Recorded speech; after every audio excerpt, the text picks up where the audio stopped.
You know what's wild? Right now, somewhere in Hollywood, there's an actress who has no idea her entire life is about to change.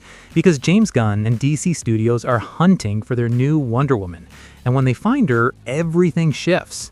But here's the thing that nobody's really talking about. This might be one of the hardest casting decisions in superhero movie history. And I'm not exaggerating.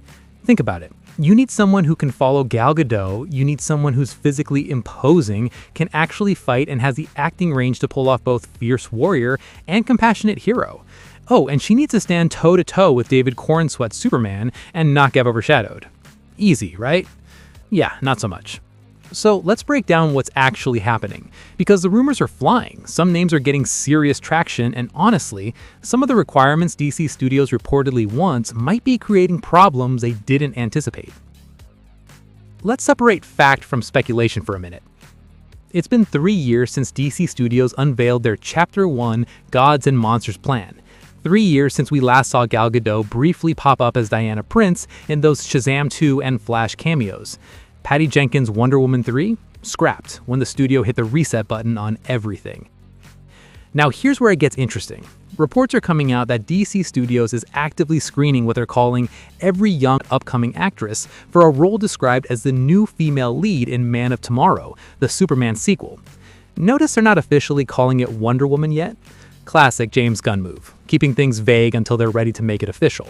But their requirements are telling. Word is they want someone tall in her 20s with genuine fighting skills, and that height thing is actually more complicated than it sounds. Comic book Diana is 6 feet tall. Know how many actresses in their 20s are naturally that height and check all the other boxes? Not many. Gunn himself has said that requiring someone very tall would limit their options too much, so they're probably planning some movie magic. Camera angles, clever framing, maybe some CGI enhancement. The age requirement is fascinating too, right? A 20s Wonder Woman alongside 32-year-old David Cornsweet's Superman, and then an older Batman who's already a father to Damian Wayne? That's a completely different Trinity dynamic than we've seen before. You'd have this experienced, maybe even world-weary Batman, and then these two younger, more idealistic heroes. Could be really interesting, or it could feel unbalanced. We'll see. Two names keep surfacing, and they couldn't be more different in terms of where they're coming from. Melissa Barrera first. She's become this massive fan favorite, partly because of her work in the Scream franchise, but now she's got something way more valuable, a direct endorsement from someone who knows the superhero game. Simu Liu, her co-star in Copenhagen Test, has basically become her hype man. During their press tour, he literally called out James Gunn or anybody else out there, saying Barrera really pushes herself, and describing her as having these Wonder Woman-esque moments during their stunt training. Liu flat out said, "I just think she's a total badass." And you know what? That kind of endorsement actually matters. He's been through the Marvel machine, he knows what these roles require, and he's putting his reputation behind her. That's got DC fans paying attention. But let's address the elephant in the room. Late 2023, Spyglass fired Barrera from Scream 7 over social media posts about the Israel-Hamas conflict. The backlash was immediate. Fans were angry, fellow actors spoke up, and the whole franchise basically fell apart. Jenna Ortega left, the director bounced, and they had to completely rebuild around Neve Campbell. Now, Barrera's career hasn't crashed or anything, and she got a lot of support from the industry. But does that controversy make her a riskier choice for DC? Here's what's interesting about that question. Gunn himself got fired from Guardians 3 over old tweets, and then Disney brought him back after public outcry. So maybe he's more understanding of situations like Barrera's. Or maybe, and I'm just throwing this out there, maybe that experience makes the studio more cautious about potential PR headaches. Studios have long memories when it comes to controversy, even if they sometimes give people second chances. Barrera's talked about the Wonder Woman speculation pretty thoughtfully. She said back in April, "I think it's nice because of what the character represents. Those movies, whether they're Marvel or DC, their reach is so big." She emphasized that whoever gets the role needs to embody the essence of the character and use the platform to at least be a good example of the kind of human being that you want to be in the world. Great sentiment, but does that message resonate with studio executives making a multi-hundred-million-dollar decision? That's the real question.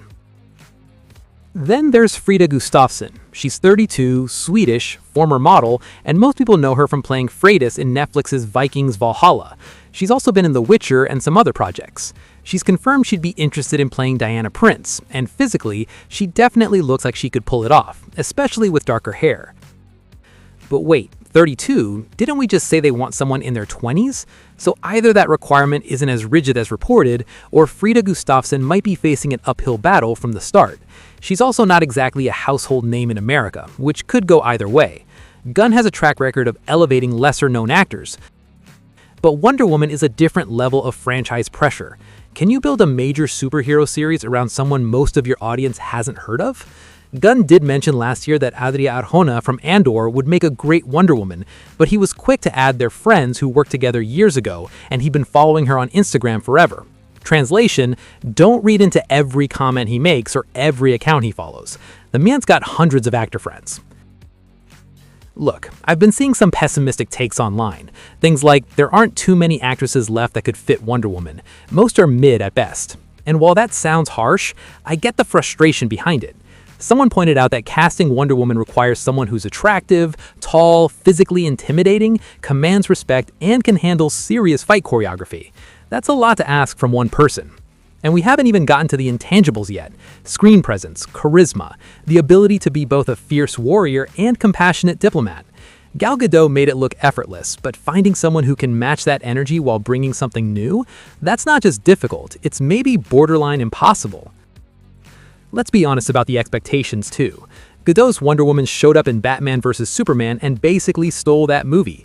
Her 2017 solo film made $823 million and became this cultural moment. People loved it.